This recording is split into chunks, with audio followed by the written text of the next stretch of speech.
Hello everyone. My name is Vanilla.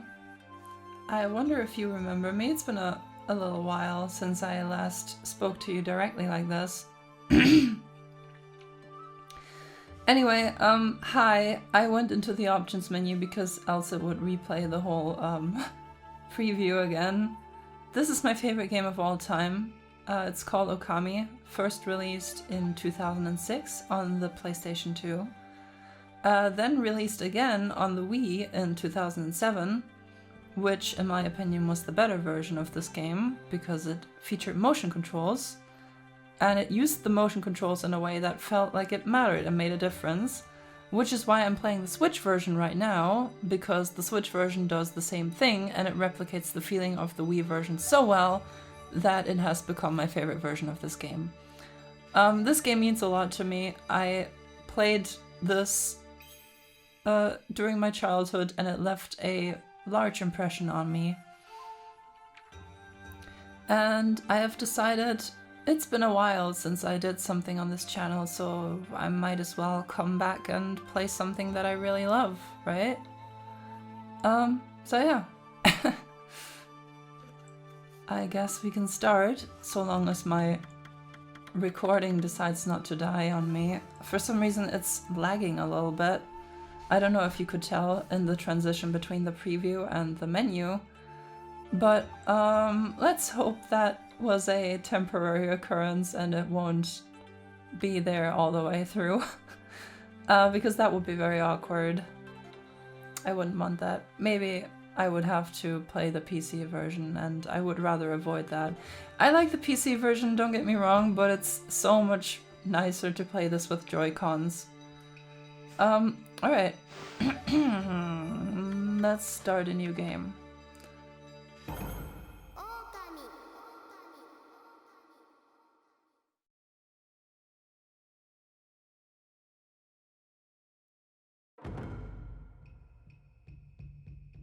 I am recording the audio separately in Audacity, my voice that is, so I hope it goes well. This is the first time I'm using this method. We'll see how long the episodes get. Long, long ago, a tiny hamlet known as ŌKAMI lay nestled in a grove of proud and beautiful cherry blossoms. Each and every tree around the quiet burg was honored as a god. However, the village was not without its dark secrets.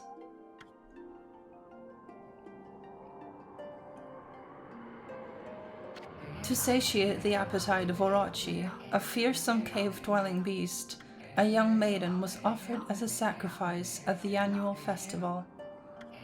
With a body like a mountain and 8 heads mounted on necks the size of tree trunks, its blood-red eyes alone were said to curse anyone who gazed into them. No one dared disobey the horrific beast.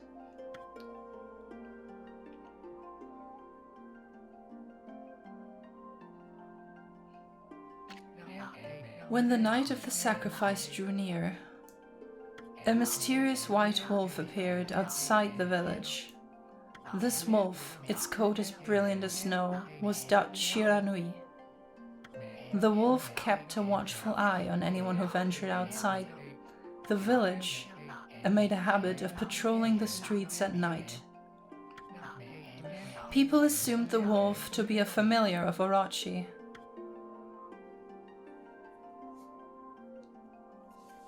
I'm gonna be butchering some of these pronunciations, I'm afraid. One villager took it upon himself to face the fearsome Shiranui. The warrior Nagi attempted many times to challenge the wolf, but his attempts were thwarted by Shiranui's swift movements.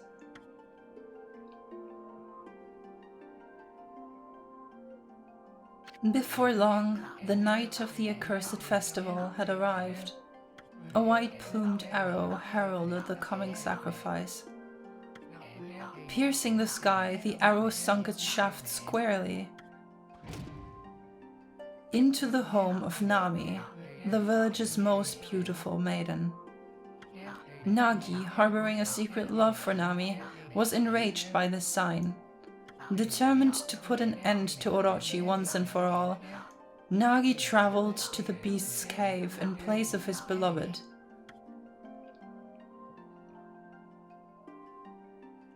The Moon Cave, a place as dark as evil itself, served as Orochi's home.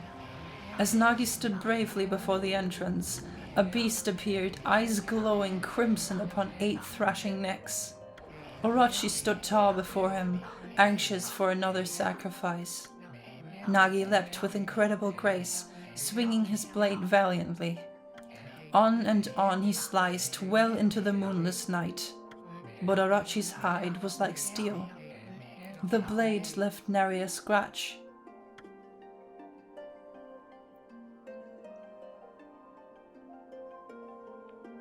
At long last, Nagi, his energy spent from the intense battle, dropped to his knees, fatigued and gasping for breath. He knew he was staring death in the face. It was then that the wolf appeared. As if to protect Nagi, it stood its ground before Orochi. In the darkness of the cave, the wolf's coat shone brilliantly. Alas, it was Shiranui, the wolf that dwelled outside the village. Bearing its fearsome claws, Shiranui leapt toward Orochi. Orochi reared its terrifying heads, readying its fangs for battle. The two beasts struggled wildly, thrashing in the darkness.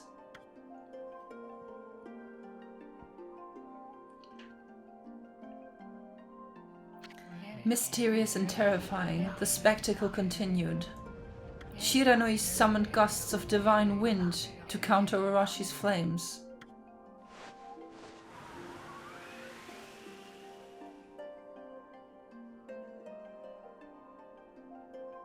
As Orochi closed in on Shiranui, sharpened claws glistening, a gigantic tree suddenly sprouted forth, shielding the wolf. Shiranui fought gallantly to gain the upper hand. However, Orochi, protected by a mystical power, was not easily bested. Shiranui, covered in gashes, majestic coat dyed crimson, stood exhausted before the mighty Orochi.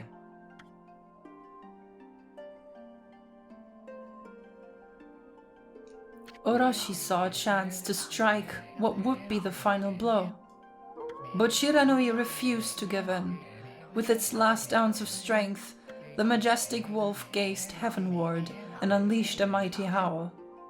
Suddenly, the black clouds overhead dissipated. The light from above glinted off Nagi's sword as a beacon of hope.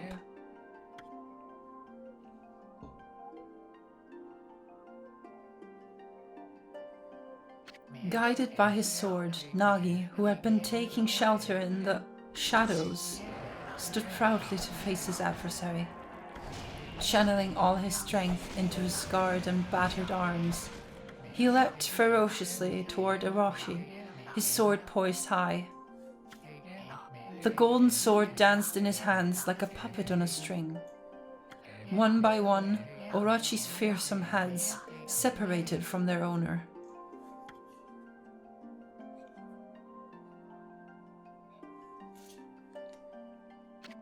Orochi's broken body collapsed in a lake of its own blood. In that instant, the curse that plagued the villagers was lifted. As the battle subsided, the sun shone once again in the sky. Shiranui had succumbed to Orochi's poison and struggled to breathe. Nagi scooped the beast into his arms and returned to Kamiki. When they reached the village, Shiranui was no longer moving. The village elder gently stroked the wolf's head. In response, Shiranui let out a hoarse and pitiful bark, then closed its eyes and drifted off as if into slumber.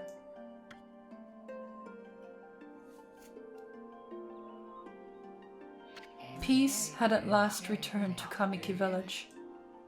In honor of Shiranui's heroic exploits, the villagers erected a shrine and placed a statue of the wolf within it.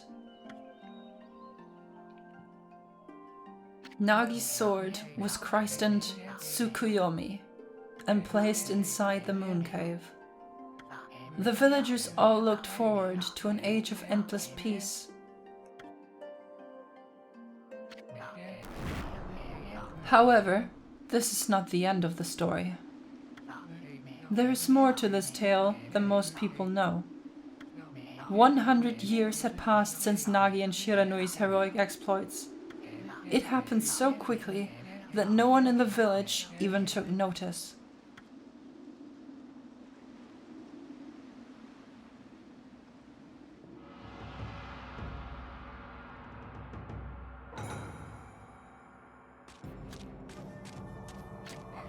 Is this the legendary sword? Is this Tsukuyomi, the sword that banished the dreaded Orochi? No, it couldn't be. It's just a legend, nothing but a fairy tale.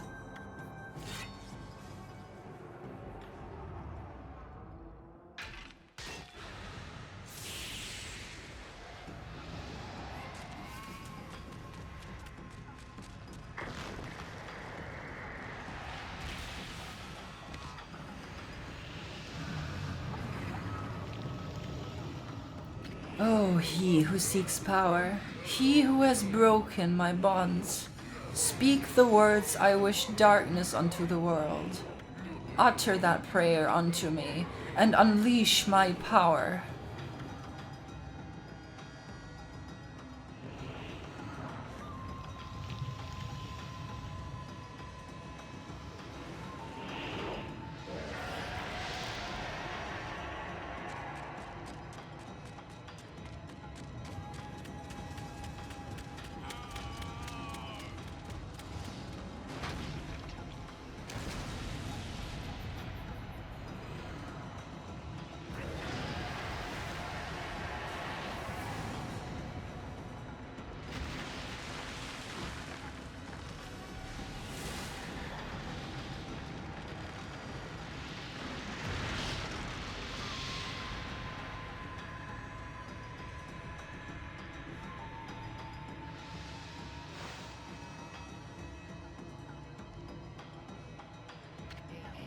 A horrible tragedy suddenly swept over the land. However, there was one village that seemed to escape the terrible curse. The tiny settlement of Kamiki village enjoyed the protection of a sacred tree. It is here that the real story begins.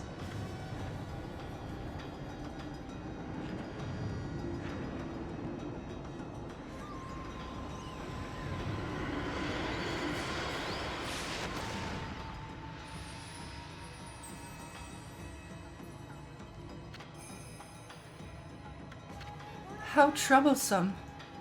This is just like the ancient prophecy of doom. What has transpired to bring about such calamity? We must act quickly. There is no time to lose. My power has diminished over the years I've spent protecting this area. I don't have much time left in this world. Amaterasu, now is the time. We have never needed your power more. Shine your divine light upon this broken and polluted world. Let your heavenly rays become our hope as you guide us all.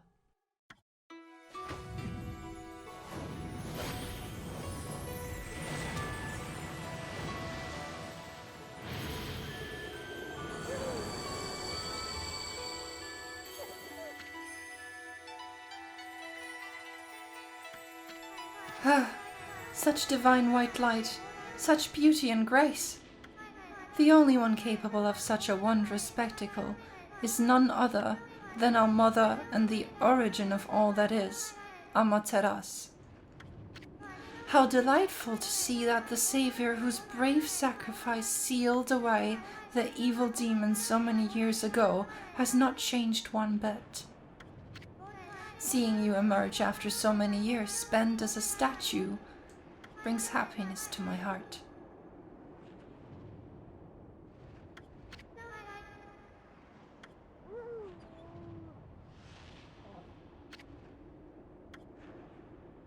Amaterasu, gaze above you and take in the condition of the sky. Since your untimely departure from our midst, the world has succumbed to devious and vicious beasts. They have ravaged our fine and bountiful country of Nihon. But never have the circumstances been worse than they are at this very moment. Please use your powers to banish the darkness and punish those who would do us harm. Huh? Huh? What is this? Has something stolen its way into my robe?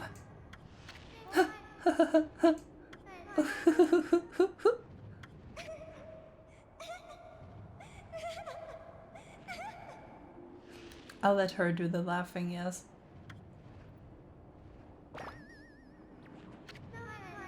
Whew! What on earth? You again?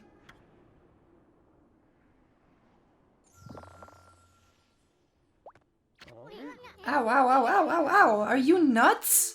Boy, for a little thing, you sure make a big fuss. I was just trying to make the conversation a bit more interesting, that's all. Were you napping in my clothes again, Bug? Bug, I told you 1,000 times not to call me that. I'm a wandering artist. The name's Isun. I'll show you just how great I am, and it won't be long till you're bowing before my great brush.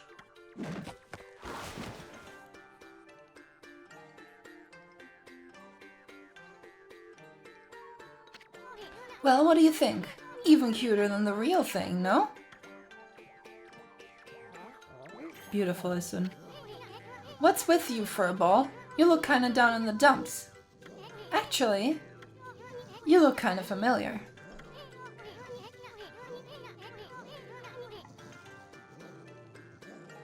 Got it! You look just like that statue of Shiranui. Whoa, what do you think you're doing? Are you crazy? A handsome guy like me should never be covered in wolf slobber. You'll regret messing with the great Isun. Don't make me use my prized sword Denkumaru against you.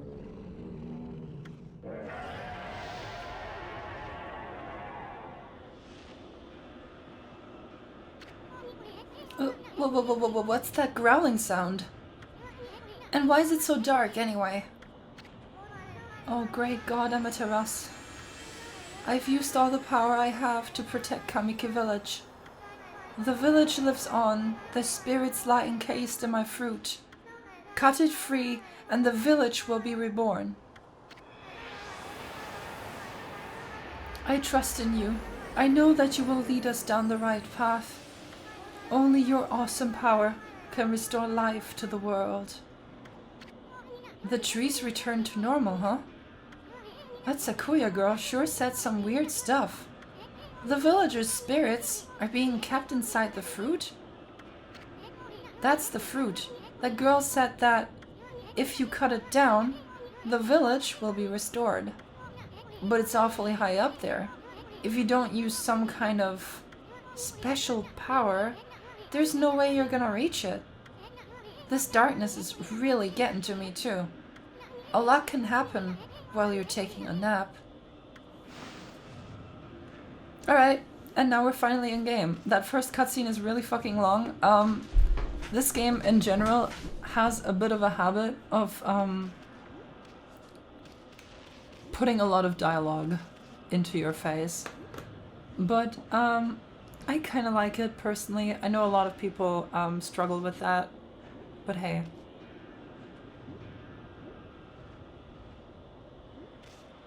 I needed some water, I'm sorry. We're not done with dialogue yet though. Where are we? It got awfully quiet all of a sudden. I don't remember any place like this in the village. Well, we better keep our eyes peeled. You can use the right stick to look around. L changes your point of view. Boy, you really look so helpless. You sure you're gonna be okay? I think I will be, dearest son. This is not my first rodeo. I just noticed something kind of fatal. The camera is inverted. I might want to change that.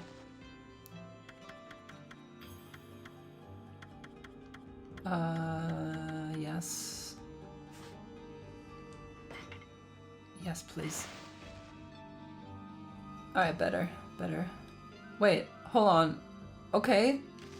They're both inverted. Damn, okay. Interesting.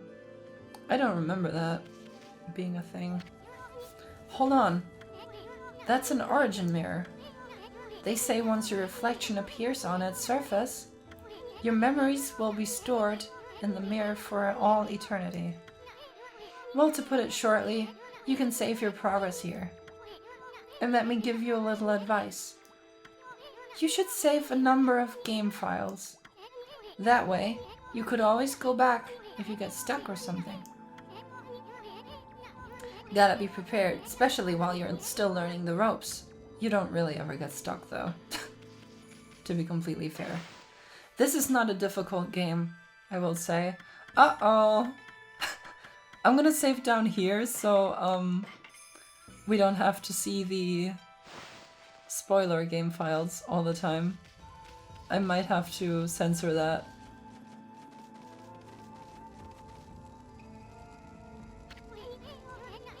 Look at all those pots just waiting to be broken. If you bust them, there might be something good inside. Press Y to bust them with your head.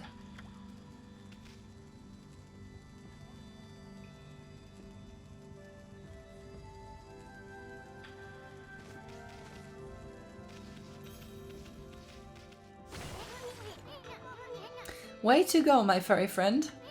You can do that anytime you see something you can break.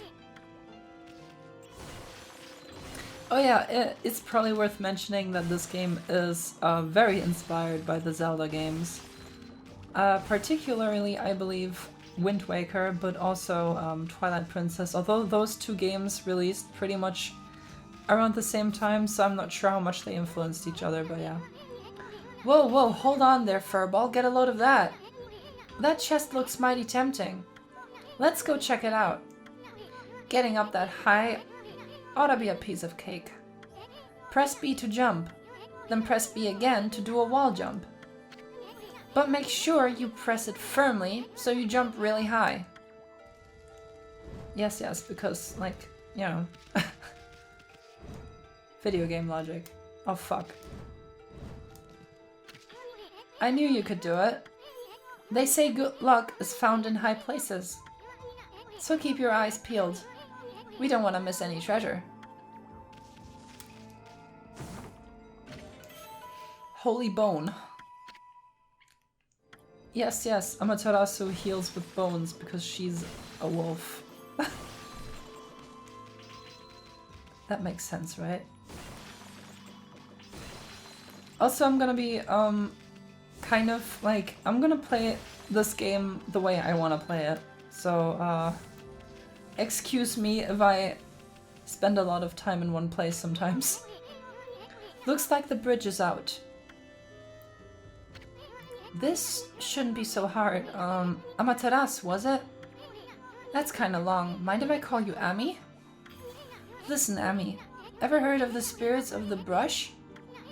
Good brushwork has its own soul. Fuck, at least that's what they say. Just watch. It would take all day to explain. A picture's worth 1,000 words, right?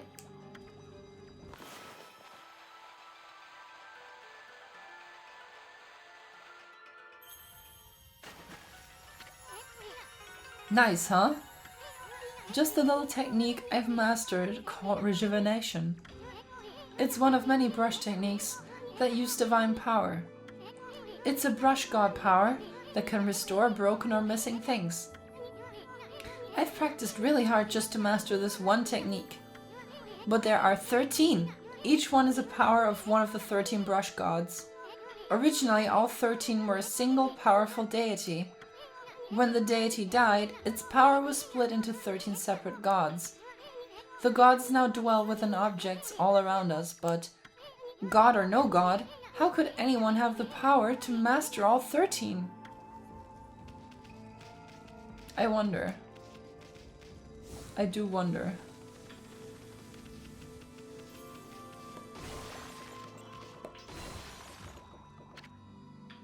River of the Heavens. The River of the Heavens? They mean the fabled Stardust River? But I sure don't see anything like that around here. It couldn't be that little puddle over there, could it?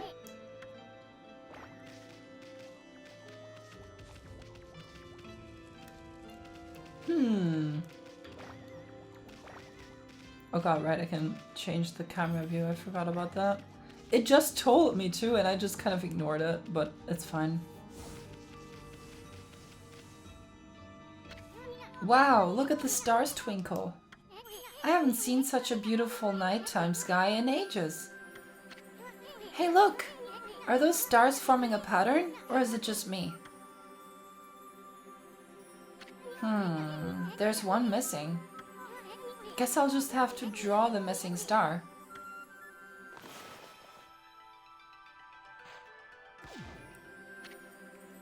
Bah. Looks like I'm just not ready to draw missing stars. Press R to hold the brush, then Y to draw. I sure spent a heck of a lot of time practicing that. Ugh. Oh my god, no, I don't have motion controls on. This is so awkward. Oh fuck, I'm gonna have to do that in a bit.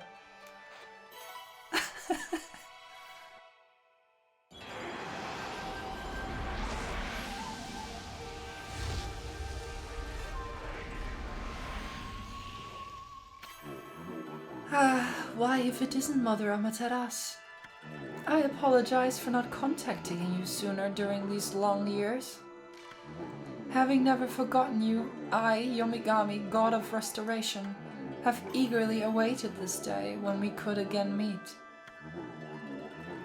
While you were away, the 13 spirits of the brush that you once possessed, including myself, have been scattered across this land of men, and now lie in disarray.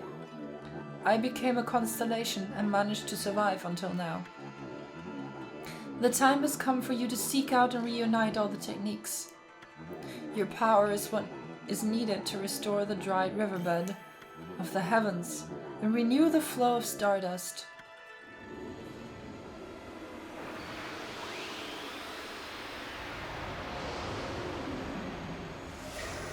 Thanks, man. Whoa, that was Yomigami, the god of rejuvenation.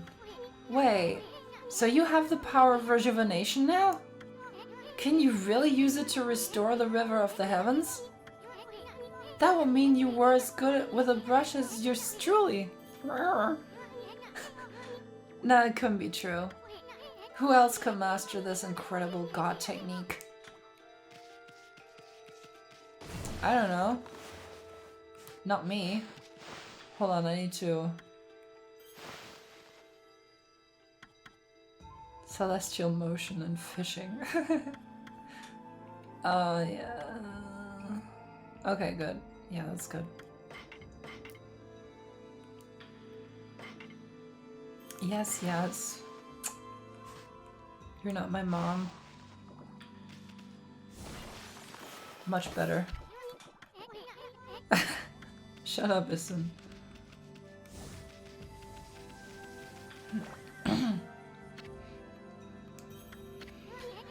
Wonder if drawing some stardust would get the river flowing again. Nah, it's one thing to fix a bridge, but fixing a starry river? There's no way you could pull off a stunt like that. Watch and learn.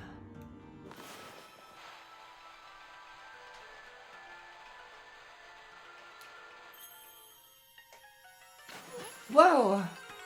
A river of stardust. So this really must be the river of the heavens. But what I really want to know is who the heck drew the darn thing? Your mom.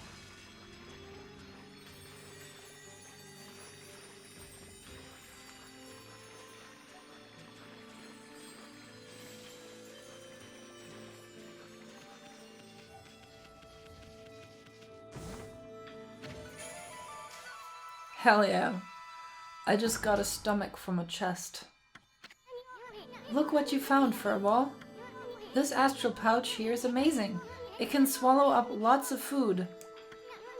Then when it's full, it can revive its owner if he or she dies. Let's start feeding it with whatever food we can find around here.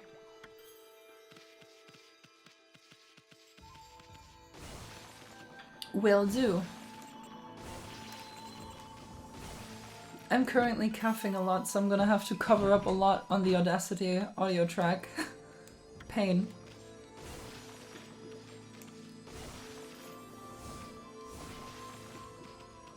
Ah, give me that peach, thank you. Juicy and fragrant, yes, yes, yes. I consumed the whole orange with the skin. Love it. Sharp citrus taste. It's because you ate the skin, you fucking dumbass.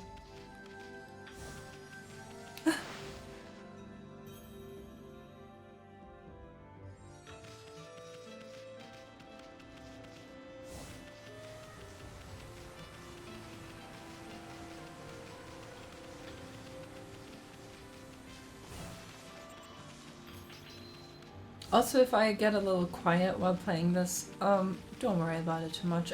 Like, this is supposed to be a relatively relaxing playthrough anyway. There's not gonna be much hyper commentary, I'm afraid, because this game means a lot to me, and I come back to it every once in a while, and it calms my soul, and I love it a lot, so yeah.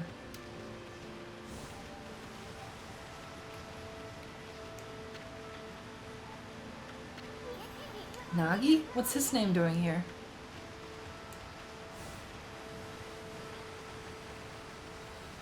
And also I believe the game speaks for itself for the most part, because there's a lot of dialogue, right? And my throat is already a little sore from reading out all of the dialogue. But I like reading out dialogue. So, you know, it's a mess. Yay, Dango. Now I'm hungry. Piss off. Hey everyone, post-recording Vanilla here to tell you all that my video recording unfortunately got fucked at this exact point and got stuck for some reason, and therefore I will be re-recording the second half of this. This was gonna go on for 30 more minutes, by the way. I'm so sorry, that was lost. But I'll bring it back. I'll just record this section again. I'll do that tomorrow though. And then there will be another episode shortly, probably. This is kind of a shit point to leave it off at. I'm sorry, but oh well. I didn't think my recording software would give up on me so soon. Anyway, thank you for watching. If you stuck all the way through, you are a legend and I appreciate you very, very much. And if you wanna, you can come back for the next episode, because I will be playing through this whole thing, because I wanna. And this game means a lot to me. So yeah. This is a bit awkward, but yeah. Thank you for watching, and see you next time. Bye bye!